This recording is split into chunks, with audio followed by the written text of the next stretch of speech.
Mana shu qo'limda turgan pasport egalari 2 yilga Buyuk Britaniyani mavzusini yopib qo'yishdi. Nimaga deganda hozir hammalariga 2 yillik Buyuk Britaniya vizalari chiqqan. Demak, Farruh aka, assalomu alaykum aka, yana bir bor yaxshimisiz? Biz bilan klubdoshimiz M-Factor Executive Clubda biz birga klubdamiz, shu tadbirkorlarni rivojlantirish bo'yicha o'qiyapmiz. Akamiz mana bizga ishonib Angliya vizasiga topshirgan. Oldin 6 oylik ko'rsinglar yaqindan. Oldin 6 oylik olingan, mana hozir sveji 2027-yilgacha Buyuk Britaniyaning vizasini yopyapmiz. Er-xotinga Farruhga tabriklayman. Oldingi 6 oylik bilan bir marta kruzga borib keldingiz. Futbollarga ham kirib, ikkinchisi endi nasib bo'lsa 2027-yilgacha, oktyabrgacha bo'ldi vizani. Umuman o'ylamasa ham bo'ladi. Chunki aka hujjat yig'ib, очередьga kir, uni kutib tur, hammasi bu lishnilarda. Har galgisida уже nima deydi, vaqt masalasi bilan. Xuddi shunaqa.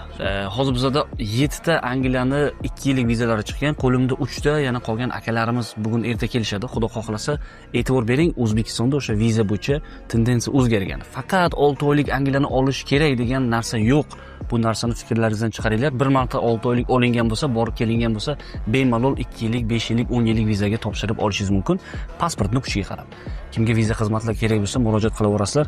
Farruhga nima deysiz? Kelajakda bir ko'taramiz, Amerika, Angliya, anaqa Amerika, Kanada afsonaligi. Endi aslida sayohatni yaxshi ko'ramiz. Endi xudo xolasa keyingi niyatlar Angliyadan keyingi etaplar, masalan, Avstraliya, Yaponiya, keyin Kanada, Amerikalarni bir tomosha qilmasak, u endi shuncha harakatimiz nima bo'lmaydi.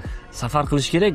Akamizning maqsadlari o'sha bitta biletni olib chiqib ketadigan darajada bo'lish kerak. Shunaqa.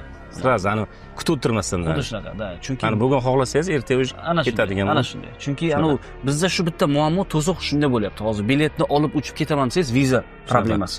Vizaga topshir, hujjatlarni yig'ib, очередь ol, kirib chiq, viza beradimi yoki yo'qmi, to'g'ri odam topish, to'g'ri odam topish, mana shunaqa narsalardan butunlay o'sha voz kechib, nasib bo'lsa, shu biletni olib uchib ketadigan darajada qilamiz. Kam qoldi. Xudo xolasa.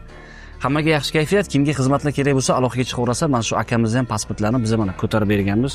2027-yilgacha buni ham Angliya vizalari 2 yillik. Nima deymiz? Xizmatlar kerak bo'lsa, aloqadamiz. Sog' bo'linglar. Assalomu alaykum va rahmatulloh. Rahmat katta sizga.